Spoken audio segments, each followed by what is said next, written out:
Alright guys, welcome back to Strong Successful Male. So for today, I'm going to go over an article titled From Nice Guy to Respected Leader, 5 Tactics Nice Guys Can Use to Gain Respect and Avoid Finishing Last. And guys, this whole article is about a guy who was your classic Mr. Nice Guy type and obviously taken advantage of and things like that. And these are the lessons that he's learned and put in his life, that now he is the type of guy that he himself can respect. He's assertive, he speaks his mind, he draws a line in the sand when somebody might have crossed the line with him, things like that, because I don't think there's any guy here watching this that at some time in your life has had people either take advantage of you or try to take advantage of you, okay? They perceive your kindness for weakness.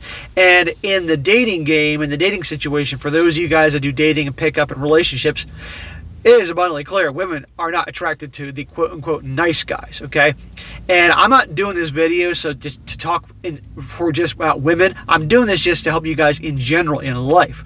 And that way then you're not taken advantage of and you can be the kind of men you want to be, because, you're not going to respect yourself when...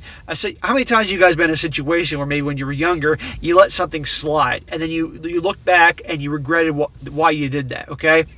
Or in many cases, maybe you've done it many times. Who the hell knows? So I'm going to go through this, guys, to help you guys out so that you can see where this guy, he came from, the lessons he learned, his definitions about typical traits that nice guys have. So that way then, if you have these type of qualities, you can definitely do what you can to move past them, because they're not going to help you out in life and get ahead and where you want to be.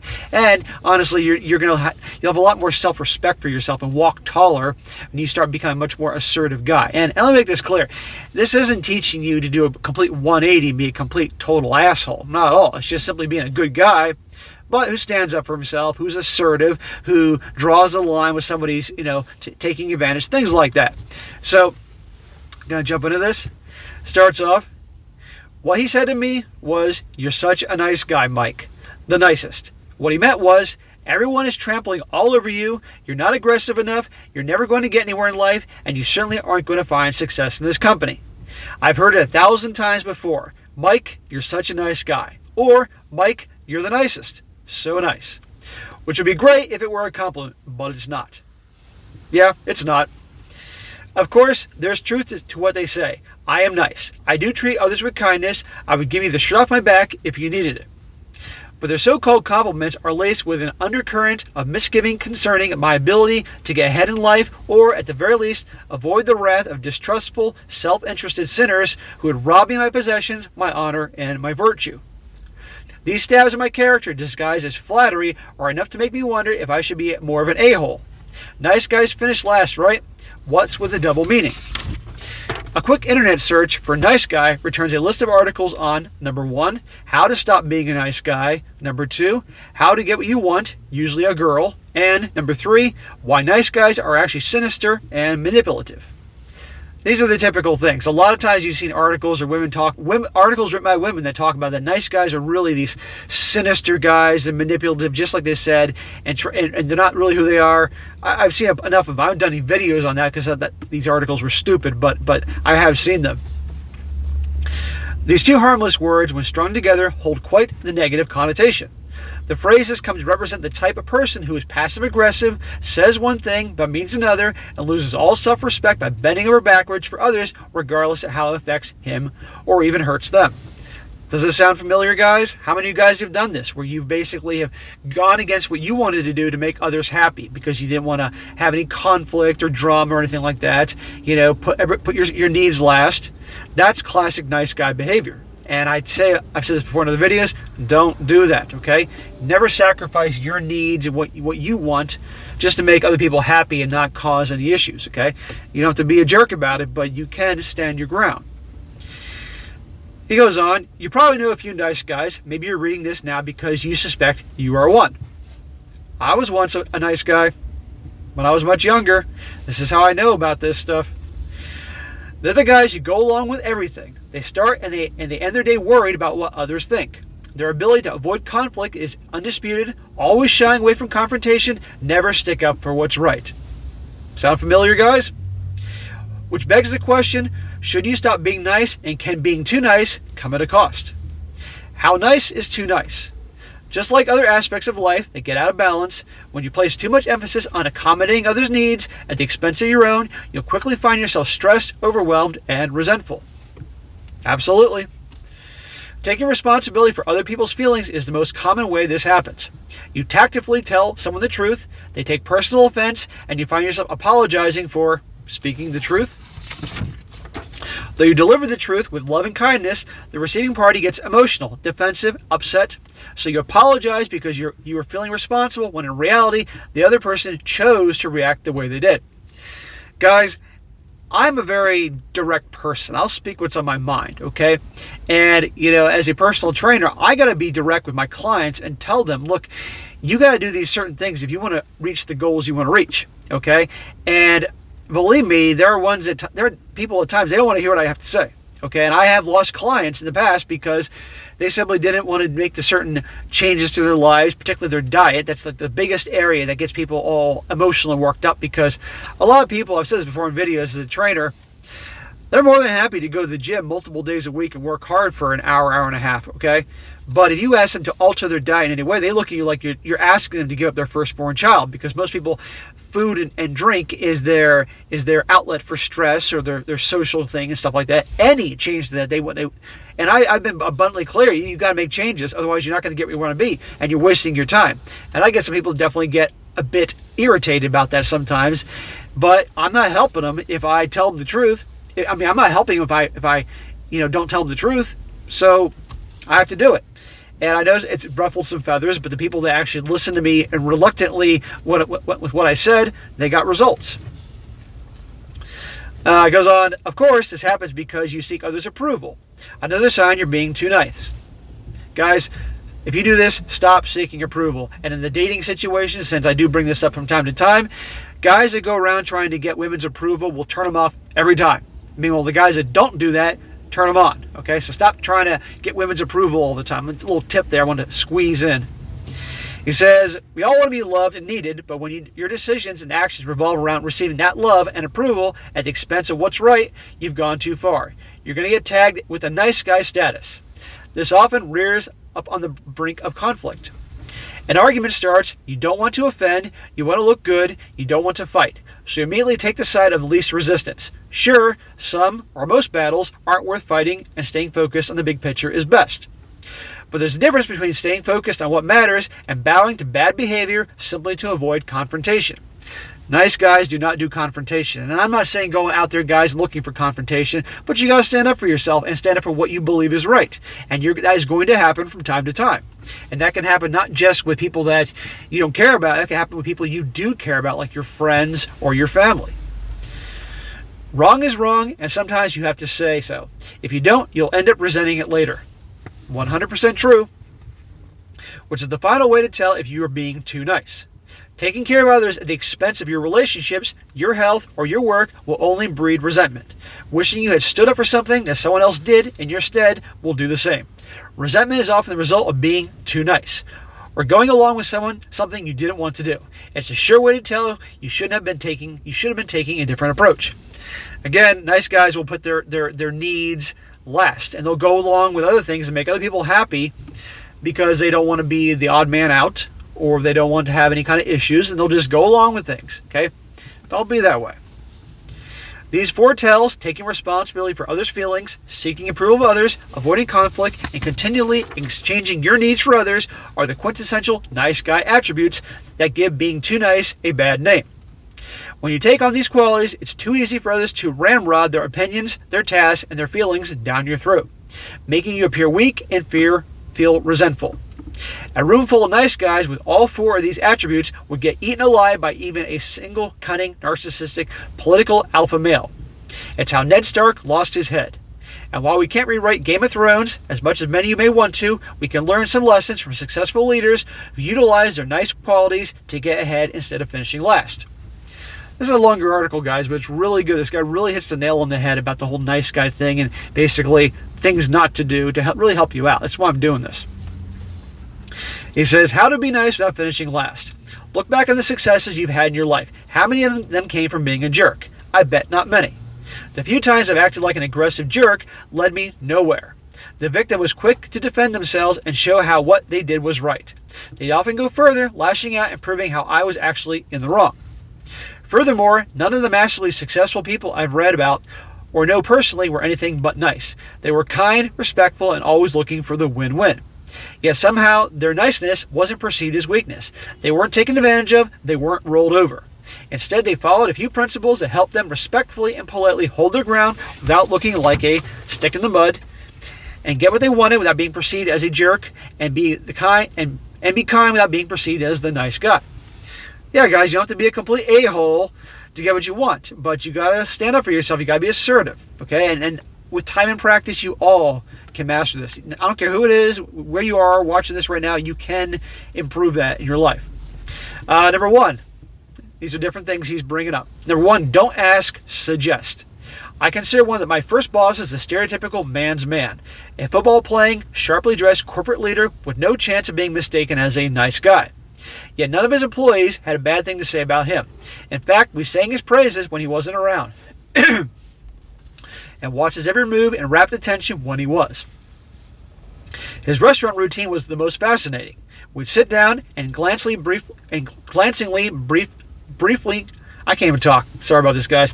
We'd sit down and glancing briefly over the menu, he'd snap it shut and signal for the waiter. Sensing urgency in his demeanor, the waiter would hustle over, and before having a moment to list the specials of the day, he'd put in his order and set the pace. You knew right then and there you better be ready to order on your turn. He'd order his food and drink at the same time, hand over the menu, then point to whose turn it was next to order. When the last person had ordered, he'd make one final request: bring the check with the food. It was a clinic on efficiency, but it was also a lesson in leading. My boss could have asked if we were ready to order. He could have played into the routine we're all familiar with at any restaurant: sit down, order drinks, order food, wait for the check. Instead, he set the tone. He led the charge, politely of course, but everybody knew we were playing by his rules. And we liked it. There was no question as to who would go next. No back and forth politeness, no indecisive ordering, nobody waiting for someone else to take the lead, none of the nice guy asking around and around in circles. Does this sound familiar, guys? Does this sound like a situation with a bunch of friends at a restaurant and everybody's poking around what they want to order in terms of the appetizers, and this can go on for 20, 30 minutes. Nobody can make up their damn minds. I've had times with my friends I've gone out and it's like, all right, let's just order something for God's sakes. Successful people know what they want and where they're going. They take charge and control of the outcome in the most polite yet confident way. They make life happen to them, and instead of letting others direct it, they don't ask, they suggest, they lead. Number two, draw the line. Extremely important one, guys. As I was writing this article, I stopped into one of the busiest Costco's in the Washington, D.C. area. Thousands of shoppers are pushing gargantuan carts full of bulk food products every which way. I'd had more standing room in Tokyo in a subway at rush hour. Anyways, we go through checkout and enter the line where a kind old lady checking receipts at the end. Everybody goes through this line to prevent shoplifting. It takes less than 3 seconds per customer. It's Costco law. Yeah, every time you go to Costco or BJ's, you walk out there and they got to check your cart and initial the receipt, in case you guys have never been to Costco or BJ's or anything like that. That's what he's describing here. This day, though, my spider sense tingled at 8 o'clock. Some guy's cart was inching up on my left in an attempt to cut the line and take pole position. I got aggressive, closing the distance to the person in front of me, shrinking any opportunity for him to stick even one shopping cart wheel between us. Some guy's butting in line. But he persisted. I got to the receipt, checking the lady first, but he wasn't satisfied without falling in behind. Immediately after taking back my receipt, this guy thrust his own into her hands and pushed his cart in front of mine, cutting me off from leaving until his receipt was checked. What a jackass. The receipt-checking lady knew what was up. He had totally cut me off and blocked any chance of exit. Not wanting to cause a scene, though, she said nothing. Yeah, because she didn't want to lose her job. With his article in the back of my mind and my wife and kids watching, I wasn't about to pass up the opportunity to take the stand. "Sir," I said in my most surprising and guilt-ridden tone, "excuse me."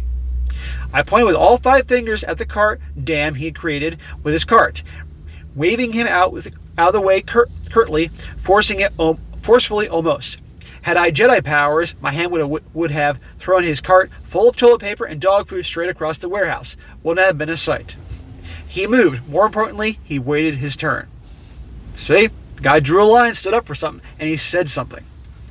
The younger nice guy me would have blown off the incident and let this cutter have his way. I would have cursed him in the solitude of my car, wished I hadn't been such a nice guy, and told my friends about his jerk move later. I guess I'm doing that now. But that day, I had to draw the line. See? You stand up for yourself. Somebody's taking advantage of you or a situation, you got to say something. Most guys that's a nice guy thing. Nice guys will never do that, ever. But assertive guys will. And the guy wasn't like, hey, a-hole or anything like that. He just brought it up and the guy stopped. Just like that. I wouldn't allow that behavior from my kids, and so, with all three of them watching, I showed everyone in the line that I wouldn't allow Mr. Cut face-to-face to cross. And I did it without screaming, fighting, or being too much of a you-know-what. Nice guys don't draw the line. They let others change their plans, compromise their values, and get away with wrongdoing. In turn, they earn no respect. What's worse, the wrongdoers keep on doing wrong to others. Exactly. You don't stand up for yourself, you don't draw the line, then people are just going to keep on taking advantage of you. And I'm sure you guys know people that are like this that will be more than happy to take advantage of people in a situation because nobody says anything. Sometimes you have to draw a line. And though drawing the line may feel confrontational, just remember this. Don't, dear. You can and should and will handle it well. Trust yourself. Confrontation sucks. On number 3, this thing was jammed together. Number 3, trust yourself. Confrontation sucks. Most people don't like it. Many, myself included, are afraid of it. Afraid of what others will think. Afraid that you will say the wrong thing. Afraid the confrontation will escalate. Afraid that you'll lose the confrontation and worse for the wear. Nice guys let their fear erode trust in themselves. Nice guys are not confrontational. Again, there's confrontational and then there's confrontational, okay? But this guy's talking about just basically standing up for yourself. But you have to trust yourself to handle difficult situations. Have confidence that you can and will handle it well. The fact that you are worried about making things worse, what others will think, or losing means you are unlikely to muck things up. And even if you lose the confrontation, it's unlikely the aggressor will come back for more. Trust yourself to handle a difficult situation, then handle it. Number 4, bad news is more like milk than wine. This one's simple. Have bad news to share with someone? Share it. It's not going to get any easier waiting. Time won't magically make bad decisions less damaging. In fact, it might get harder to share and cause even more drama by waiting. Bad news doesn't get better with age. It sours. Like milk in the sun, bad news gets rank and curdles if not shared. So share it. Own it, deal with the ramifications, and do it rather than later. Yeah, a lot of people will hold off bad news because they're just worried about how they're going to break it to someone or something like that. Just go out and say it. Whatever happens to be, it's better to do it, and you'll feel better getting it off your chest, and then deal with the situation. Number 5, in all his lessons here, it's okay to be the center of attention. Most people don't want to be the center of attention all the time. Sure, some people will talk your ear off, share story after story about their life, and never give a rip about what's up with you. Yeah, I know plenty of people like that. They are definitely attention, WHORES. But most people want to share the attention. They want to play the conversation game with you. They want to hear your stories. They want to be reminded of stories of their own. And they want to take turns sharing their stories with you. So get comfortable sharing your stories with others. Be the center of attention from time to time. Give people a chance to respect and admire you. Final thoughts? Nice doesn't have to mean nice. Back to my opening story, this guy calls me a nice guy, with all the subtext of being a disrespectful pushover. Though I challenged his assertion, I spent the next day wondering whether I should be more of an a-hole to more people. They say nice guys finish last, and I don't want to finish last. Hell, I don't even want to finish second. Well, then don't. Practice all these things, guys. These things that he was talking about, practice those things. The perception of you will be different. But the very next evening gave me the opportunity to prove that being nice, being respected, and getting what you want can go hand in glove. Leaving town for a weekend baseball tournament, we booked adjoining rooms at a Marriott. One for my wife and me, and one for the kids. Except when we arrived, our rooms weren't adjoining. I politely shared that I'd requested adjoining rooms because our children are young and need us nearby. But it was too late. There was nothing they could do. Everything was booked. My wife and I split the kids up and slept in separate rooms. Not ideal. Speaking to the manager the next morning, she committed to helping me solve our problem. After a long, respectful conversation, she found me a suite with an extra bedroom, canceled my other 2 rooms, and kept the same rate as my discounted room. In short, we were upgraded big time and saved over $400 for the weekend. There you go, just for speaking up. Guys, and if you're in a situation where you're a guest somewhere, you're at a restaurant or a hotel, and things don't go as you had them planned, always speak up to the manager. Always. I worked in restaurants for 4 years during college and 3 months during the time when I first started my personal training business because I needed to bring in more cash because I only had a few clients. And believe me, when I learned working in the hospitality business in college in those 3 months a few years ago, believe me, managers will bend over backwards to make you, the guest, happy. So if there's ever an issue, and I'm not talking about being a jerk here, just if there's ever some issue with the food or with the accommodations at the hotel room, speak to a manager. I guarantee you, they're going to make it right, okay? And likely they'll give you something else for the inconvenience because that's the line of work they're in. So always speak up. Anyhow, knowing how tough the hotel business is, he says, my dad is a professor of hotel and restaurant management. I offered to pay the full suite price so as not to have the hotel lose money on my room. The hotel is making out just fine, dude. Let's not get carried away here. Mary has been good to me over the years to see that happen. But the manager insisted saying, I've worked for Marriott for 30 years and rarely met someone with high status like yours. That's such a pleasure to help. The question whether I should become more of an a-hole was answered. It simply isn't necessary. And you can get a lot more out of life by acting respectfully, kindly, even nice, without being a pushover. More so by combining the strategies of leaders listed above, suggesting and leading instead of asking and following, standing your ground when others cross the line, trusting yourself to handle difficult situations, sharing bad news immediately, and getting comfortable at the center of attention from time to time, you'll find yourself in the top 1% of people who are polite, respected, and get what they want. Nice guys don't always have to finish last.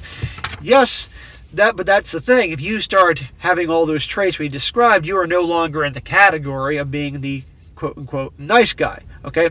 You are an assertive guy, okay? You can be a good guy, a friendly guy, everything like that, but you simply stand up for yourself. That's the thing, okay? And back to the whole women and dating thing, you can see how guys that don't do the things he talks about, that don't stand up for themselves, don't draw the line, are always trying to please others and put their needs last. You can see how women are attracted to them because they're pushovers, they're weak. And as I've told you before, a woman cannot love you or be attracted to you if she doesn't respect you, okay? And people don't respect nice guys because they're pushovers, just like the guy was talking about. But you do a lot of these traits, and there are other things involved, guys, but it really boils down to simply standing your ground, standing up for yourself, and putting your needs first, not last. And those are two of the biggest main things. And there's a lot of other things as well that he mentioned and things that are out there, but this does a good job of doing it and shows his journey and what he's learned and so forth. So I want you guys, if you're honest with yourselves and you have been your typical nice guy most of your lives, start standing up for yourself. Start being a little more assertive, doing these things. And I guarantee you, the treatment of you is going to be a lot better. And you're going to feel a lot better about yourself. Even if you don't get what you want in a situation where you have to draw the line or speak up, you'll be happy at least you spoke up and had the guts to do it. Because a lot of guys don't. So, but anyhow, guys, that was a good one to share to really help you out become the more the men you want to be. Because I know nobody out there wants to be taken advantage of or being seen and perceived as weak. Nobody does. So, anyhow, guys, that's it for today. Be sure to comment down below. Let me know what you think about this. And be sure to like the video, share with your friends, and subscribe. And I'll catch you next time.